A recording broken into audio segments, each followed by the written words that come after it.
मेरे प्यारे दोस्तों, हिंदी शॉर्ट हैंड कोचिंग में आप सभी का स्वागत है। आज हम लोग 90 शब्द प्रति मिनट की स्पीड से 451 शब्दों की एक डिक्टेशन लेने जा रहे हैं। डिक्टेशन 5 सेकंड के बाद स्टार्ट होगी, तब तक के लिए आप लोग तैयार रहें। स्टार्ट। सुप्रीम कोर्ट ने आर्थिक रूप से कमजोर वर्गों के लिए 10% आरक्षण का रास्ता साफ कर दिया है। अब शिक्षा और नौकरी में गरीब सवर्णों को भी आरक्षण का लाभ मिल सकेगा। सोमवार को 5 सदस्यों वाली संविधान पीठ ने 3-2 के बहुमत से 103वें संविधान संशोधन की वैधता को बरकरार रखते हुए यह फैसला दिया।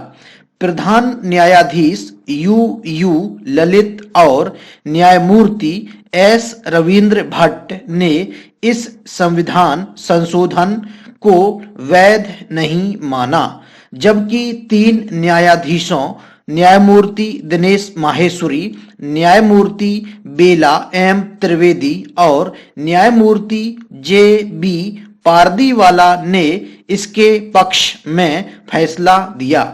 सर्वोच्च अदालत का यह फैसला स्वागत योग्य माना जाना चाहिए, क्योंकि संविधान पीठ ने इस मुद्दे की मूल भावना को केंद्र में रखते हुए उसे तरजीह दी और सामान्य वर्ग में आर्थिक रूप से कमजोर तबके को ऊपर लाने और इस दिशा में सरकार के प्रयासों पर अपनी सहमति दी। हालांकि आरक्षण हमेशा से एक संवेदनशील मुद्दा रहा है और इससे जुड़े मुद्दों को लेकर विवाद उठते रहे हैं। ऐसे में इस पर सहमति असहमति बनना भी स्वाभाविक है।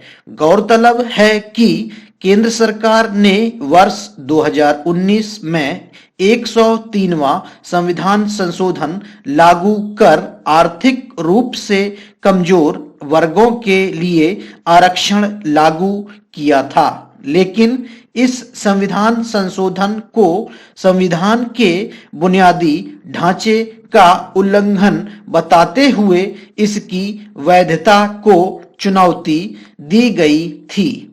आर्थिक रूप से कमजोर वर्गों को आरक्षण सुनिश्चित करने वाले 103वें संविधान संशोधन के विरोध के पीछे बड़ा कारण यह बताया गया कि इससे संविधान के बुनियादी ढांचे का उल्लंघन होता है। प्रधान न्यायाधीश ने भी अपने फैसले में इसको रेखांकित किया है। प्रधान न्यायाधीश ने अपने फैसले में कहा कि संविधान सामाजिक न्याय के साथ छेड़छाड़ की इजाजत नहीं देता है।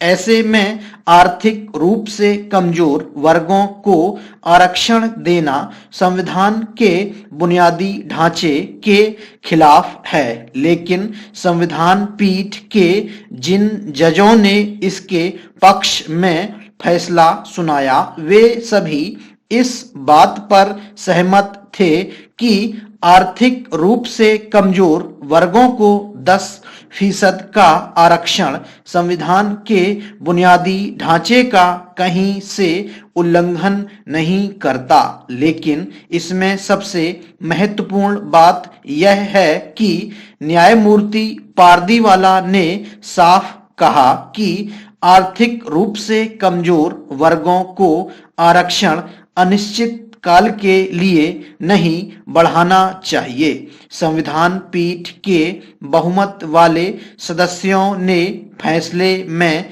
इस बात पर जोर दिया कि आर्थिक रूप से कमजोर वर्गों को आरक्षण इसलिए भी जरूरी है ताकि समतावादी समाज के लक्ष्य की ओर एक सर्वसमावेशी तरीके से आगे बढ़ना सुनिश्चित किया जा सके। सर्वोच्च अदालत के इस फैसले के बाद सरकार के लिए अब बड़ी चुनौती अब इस फैसले पर अमल की है। देखना होगा कि सरकार कैसे ईमानदारी के साथ इसे लागू करवाती है। स्टॉप।